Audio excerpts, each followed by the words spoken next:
How important is victory to you? To what lengths would you go to ensure it? How much of your soul are you willing to give up in search of it? These are questions asked of the sons of Horus during the course of the Horus heresy. The titular legion, led by the man himself, is a really characterful, fun legion. We're going to dig into him today on Thursdays with Horus.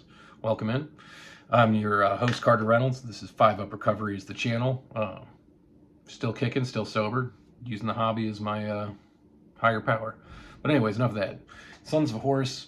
We're going to do, of course, go through, break down a little bit of the lore, some books that I recommend for them, and then we'll go into a nice narrative list that I've built and the characters I've made, because that's what, this is all about, is making cool characters. Yeah, and, the whole point of this is to look at the special units that I can steal for the Alpha Legion, but I'm like 2/3 of the way through my Alpha Legion army. It's coming along pretty quick. I will yet to play it, but it's coming along, built and painted. But yeah, I just wanted to really take a second and say we're moving into another show, Hop on the Hobby Train, which will be rare, but we'll flip the camera, just kind of show you my hands as I'm working on stuff and talk about, games I've got going on, narrative campaigns, the works. But the one thing that's coming up, the Knights are walking over here on the channel. I've got a Thrasis Knight Lancer broken on my table into sub-assemblies that I'm getting ready to spray paint and put together. I have this for my 40k army that I'm just going to run as a Questoris Knight. That's Ludwig. I'm House Yarnum. My buddy, one of my best friends, runs Loyalist Knights, well, Imperial Knights for 40k, but Loyalist Knights, and he is House Lordran, all based on the Dark Souls bosses. So I've got House Yarnum, based on the Bloodborne bosses, for a little, rivalry that we've got. But yeah, I'm going to build them into a full list instead of just having a Lord of War attached. But we'll see experimenting with knights attached to the different armies and whatnot. But that's for Hop on the Hobby Train. This is Thursdays with Horus, and today, Thursdays with the Son of Horus. All right. The Sons of Horus are the, they're not the big evil wily coyote, or not wily, like evil mustache tying someone to the railroad tracks evil. That's kind of the word bearers. The word bearers kind of like got chaos, and we'll talk about a little bit how they kind of threw the Sons of Horus down the chaos path, unbeknownst to them at first, but then as the ball started rolling, they kind of took over. But the Sons of Horus were known as the Luna Wolves in the Great Crusade. And they, besides the Terrans, they recruited heavily from Chthoniya, which is their home world. It's like a ganger hive world. I believe it's depleted of all its resources, and so like everything on the surface is like a desolate wasteland. But it was known for these like big gangs and like huge gang warfare. So there's a brutality and a tactical brutality that they're known for.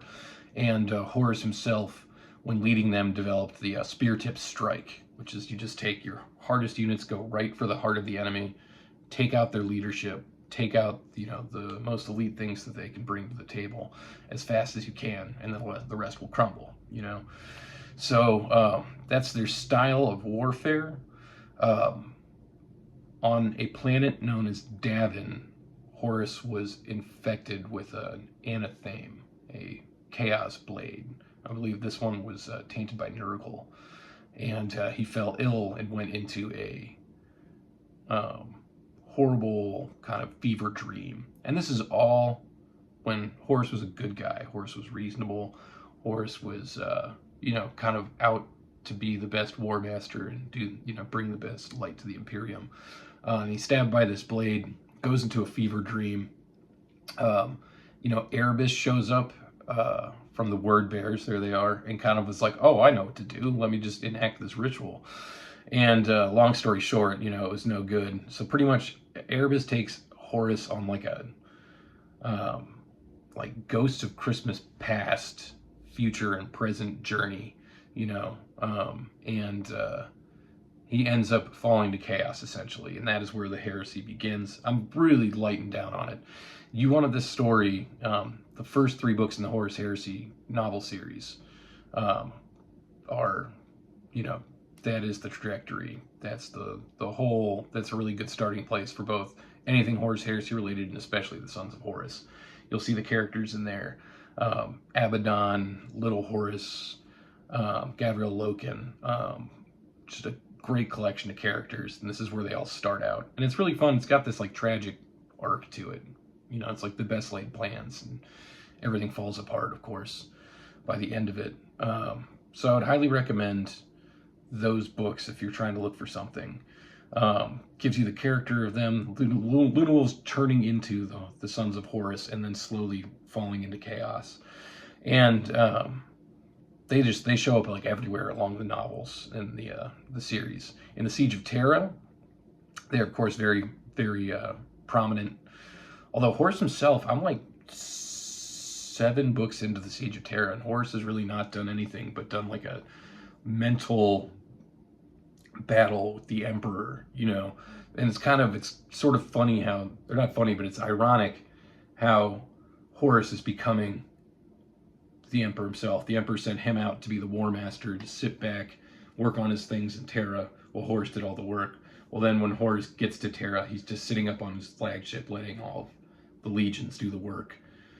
We haven't seen him really like crack his knuckles and break his way. I'm sure he's going to, and it's going to be phenomenal and whatnot. But I like how the Emperor and Horus are just kind of canceling each other out with their psychic battle for most of the beginning of the book.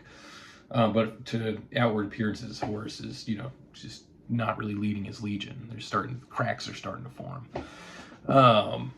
Which brings me to honestly, I think my favorite character in the Siege of Terra of all the series is Abaddon. Ezekiel Abaddon. I'm sure I'm mispronouncing that somewhere, but Ezekiel Abaddon, there it is. It starts going into his backstory in the very beginning of the siege, and he is kind of realizing that the mantle of leadership is going to possibly surpass Horus, which we all know happens.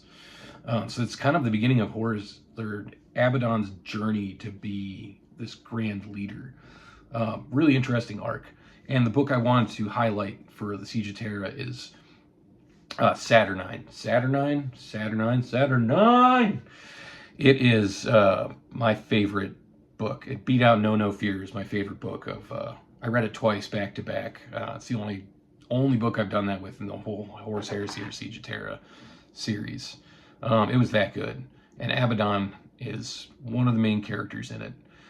Without going too heavily into it, a crux point of it is that the Sons of Horus are drilling underneath the Saturnine gate. There's a fault in it from all the constant bombarding and all of the work that Dorn has done on the gates and all the weight that's being pushed down on top of all this bombardment. And there's a split underneath the Saturnine gate. So the entire Sons of Horus force, almost an enormous selection of it, not the whole force, but an enormous piece of it led by Abaddon, goes through in termite drills, and like the Terrax and like the huge ones and stuff like that, but pretty much just everyone in drills. So awesome, so cool. I won't say how it goes, but that is segueing right into the today's list. I went for a Saturnine based Sons of Horus list. And I made 2 because I realized that the entire point of this is me making my own heroes for everybody to see and kind of get into the character themselves so that you can, write narrative lists, tell your own stories, grow your own characters. When I first made this list, it was Abaddon and like tons and tons of Terminators. And I kind of dialed back. You'll see when I get into the list and whatnot. But I took Abaddon out of the top and I just put a Praetor and Terminator armor and kind of made them my own.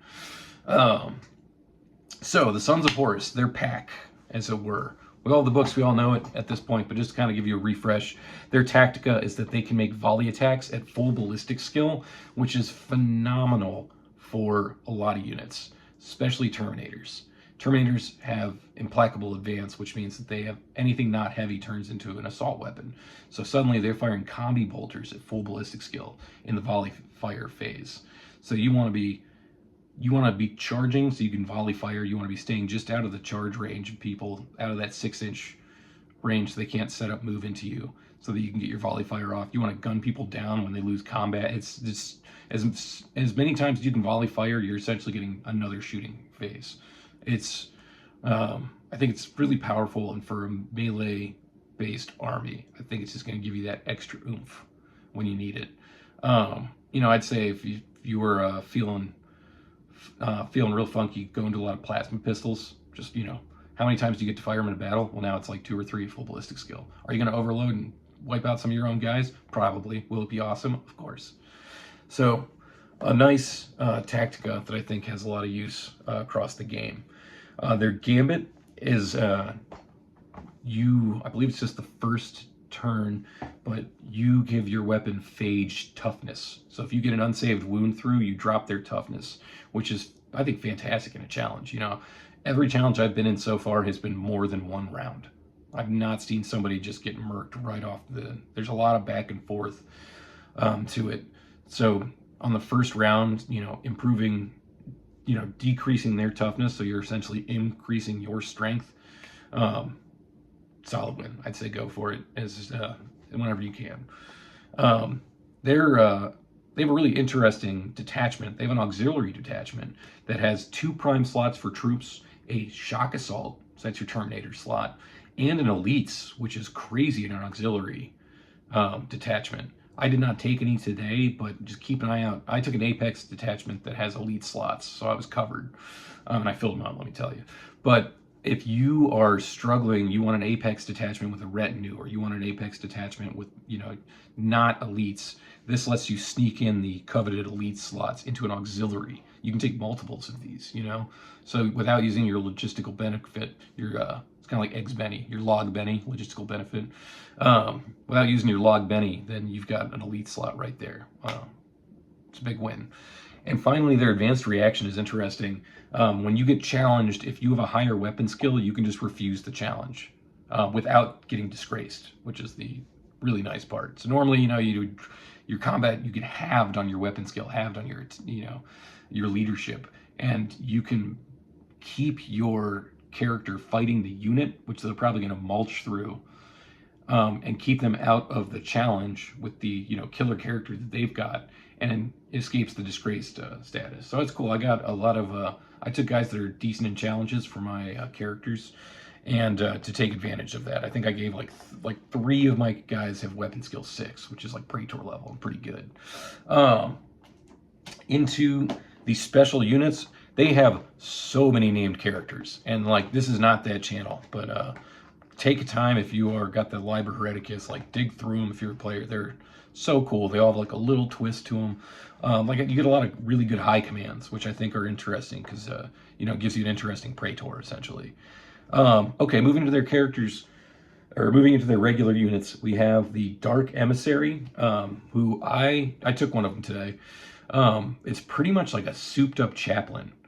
His big jam is that he can join units from other legions without losing his mental stats. Normally, if you were to like throw a character from your Sons of Horus into your allied, say, Iron Warriors, then they would have a decreased mental stats because of it. This guy can do it no problem. So it kind of, you know, leans you towards allying in units and stuff like that. It's kind of have this cool narrative like, oh, it's the Sons of Horus are working with everybody during the heresy, so it makes sense.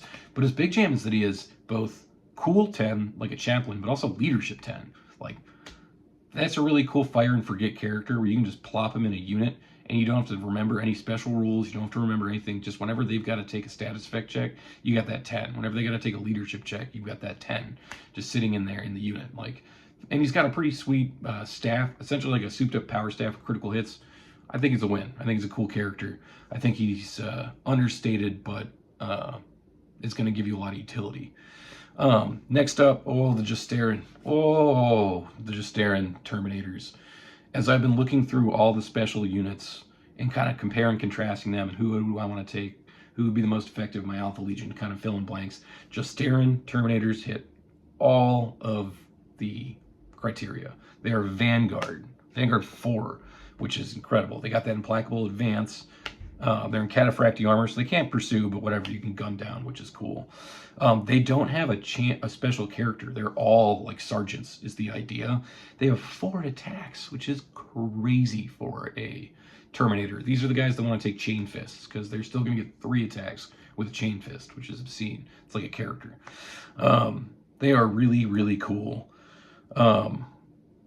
Oh, and I forgot to talk about the prime slot that you get for Sons of Horus. This is a good spot. It takes a character, any guy from a unit, makes them a champion and gives them duelist edge. So this is a really nice prime slot where you can take your Justarin that don't have even a loot, like a sergeant, and give them a champion who can now take on challenges with a +1 to his initiative modifier. Give him that chain fist. Now he's only at a -2 to his focus rolls. Seems pretty good.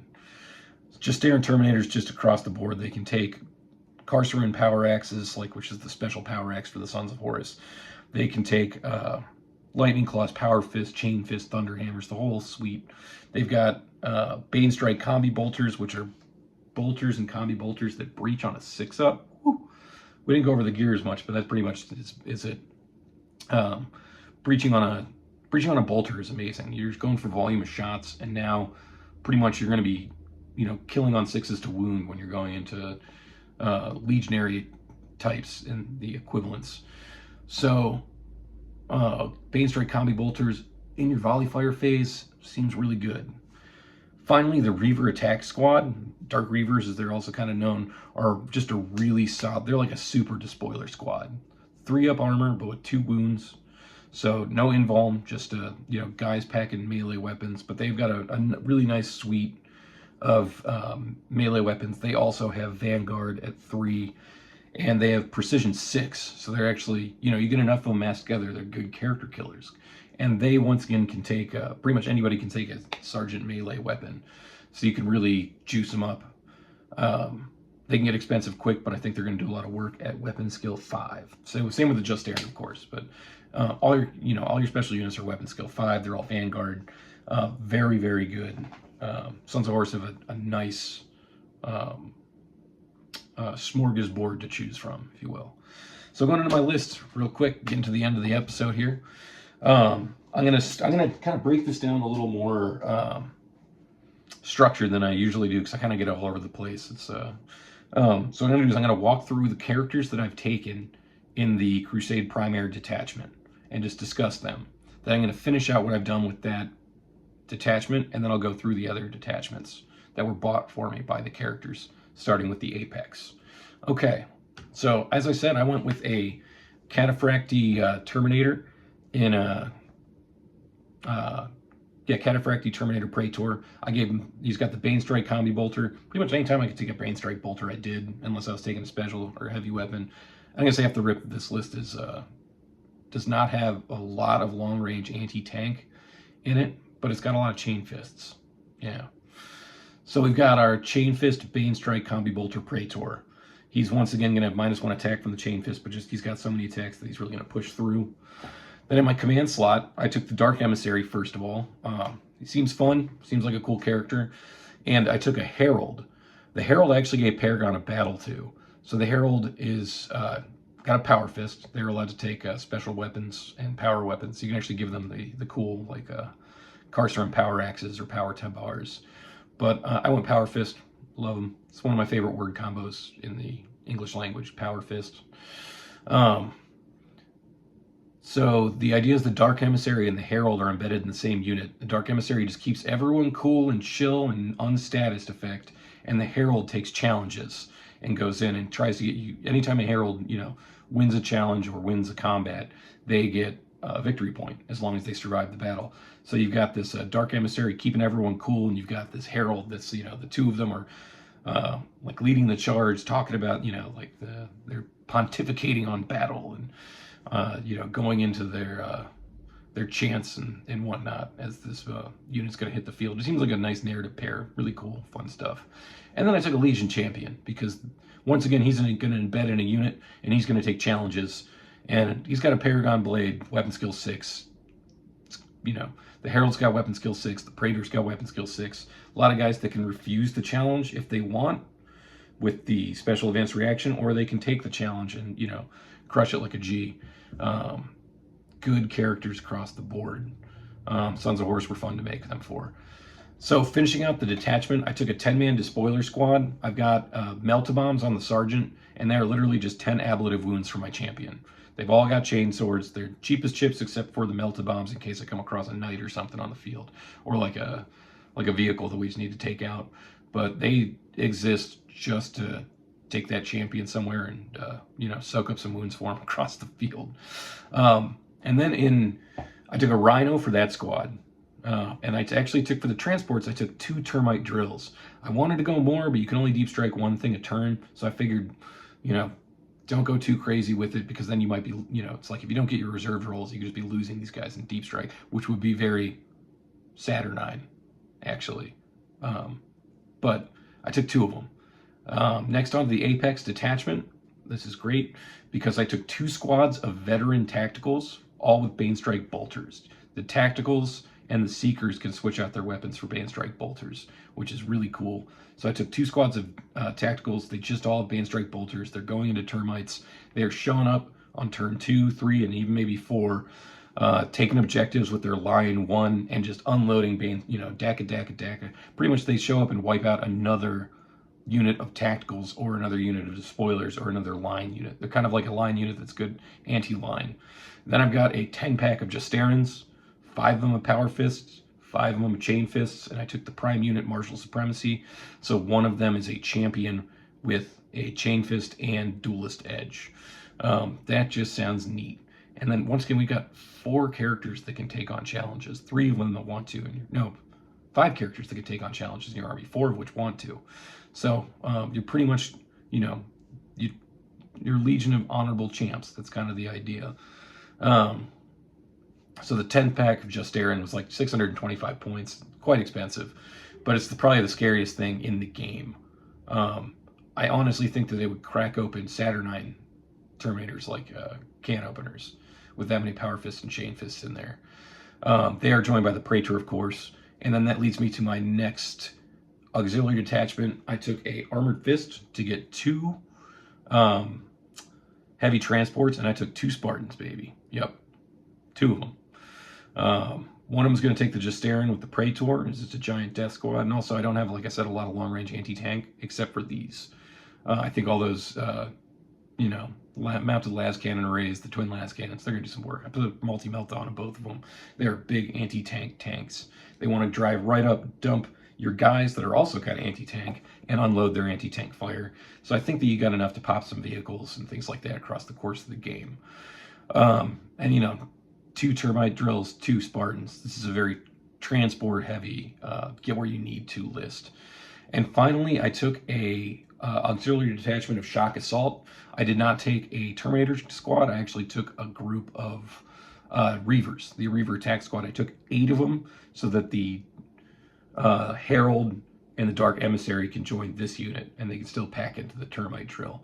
I went, 5 Power Fists in there. I have a problem. It's Power Fists. But 2 Chain Axes just absorb some damage, and then, I have 6 Power Axes, because the Chieftain also took one, or Power Fists, rather. And that is the list. Very heavily elite. This is like, First Company, the Morning Vol. Sons of Horus showing up in their heavy I imagine that a giant drill appears, opens up, and 2 Spartans come pouring out, and then the other drills come, shooting up across the field over the course of the battle. Should be a fun list. Yeah, take it what you will. Right, I'll of course leave the full list written in the comments for you folks. If you've got your own lists, feel free to put them in there, comment. This is, once again, this is not a competitive channel. This is a narrative channel. This is a fun themed list. I think it's got some teeth, and I think it's got some smack to it. It's just 10 Justerins is kind of abusive, but I don't think the rest of it is. Yeah, and that's, it's what I'm kind of trying to, I don't want to make an oppressive list. I want to have fun, keep my friends. But yeah, tell me what you guys, give me that like and subscribe if you could. Leave a comment if you're feeling like extra frisky. And if not, it's not your thing, don't worry about it. Just hopefully, thanks for sticking around this long and listening to me drone on. But also, I'd like some feedback. If you want to tell me, do you like the lore section more? Do you like the list building section more? Do you like the characters? What would you like to see? And like I said, we're going to start doing Hop on the Hobby train coming up here soon. This one's kind of run on long, but Sons of Horus deserve it, I think. All right, everyone, take care. Happy Thursday. I got my coffee, and you have a good night.